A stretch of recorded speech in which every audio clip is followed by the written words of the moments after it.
front of me is OPPO A94 5G, and today I would like to show you how you can switch on or off autocorrection on this OPPO. Firstly, go into settings and scroll down. Now you need to tap on additional settings, then keyboard and input method, Gboard, and finally text correction.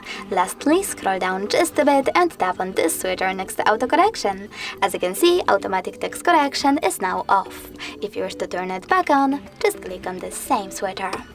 Thanks so much for watching. If you enjoyed this video, leave a like, comment, and don't forget to subscribe. Bye!